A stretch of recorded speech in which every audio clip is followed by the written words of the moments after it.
তীব্র শীতে কষ্ট পাচ্ছিল মাহারা একটি বিড়াল ছানা। সেই কষ্ট দেখে বাচ্চাটিকে সন্তানের মতো আগলে নিয়েছে একটি কুকুর।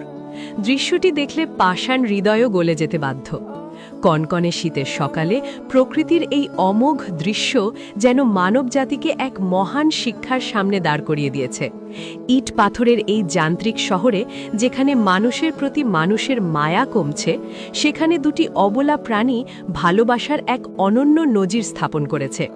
হাড় কাঁপানো শীতে জবুথবু হয়ে বসে আছে একটি রাস্তার কুকুর, আর তার ঠিক পিঠের ওপর পরম নিশ্চিন্তে কুণ্ডলি পাকিয়ে শুয়ে আছে একটি ছোট্ট বিড়ালছানা। দৃশ্যটি এতটাই অদ্ভুত এবং মায়াবী যে পথ চলতি মানুষ থমকে দাঁড়িয়ে সেই দৃশ্য উপভোগ করছেন।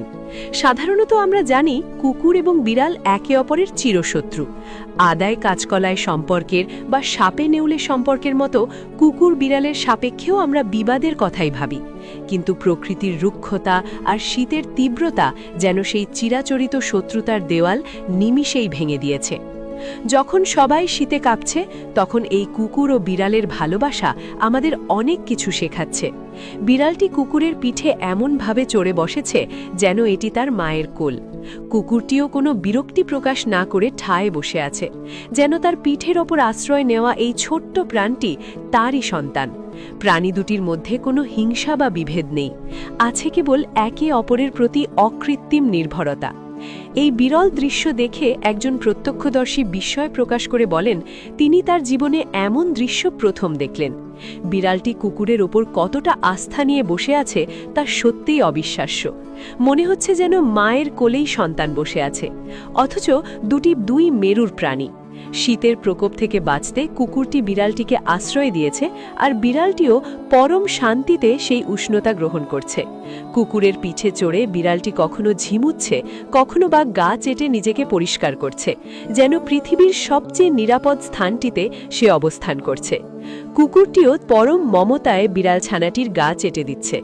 মাতৃত্ব বা বাৎসল্যর এর চেয়ে সুন্দর উদাহরণ আর কি হতে পারে?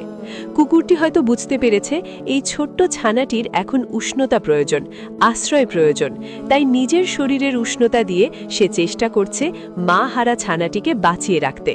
অন্যদিকে বিড়াল ছানাটিও কুকুরটির শরীরকে আঁকড়ে ধরে শীত নিবারণের চেষ্টা করছে। এই পারস্পরিক সহযোগিতা ও সহামর্মিতা যেন প্রকৃতির এক নিঃশব্দ কবিতা। রাস্তার ধারের দোকানের সামনে কিংবা ফুটপাতে এই দৃশ্য দেখে পথচারীরা মুগ্ধ হয়ে তাকিয়ে থাকেন। কেউ কেউ মোবাইলে ভিডিও ধারণ করেন, তাদের চোখমুখেও বিস্ময়। যে সমাজের তুচ্ছ কারণে মানুষ একে অপরের ক্ষতি করতে দ্বিধা করে না, সেখানে দুটি ভিন্ন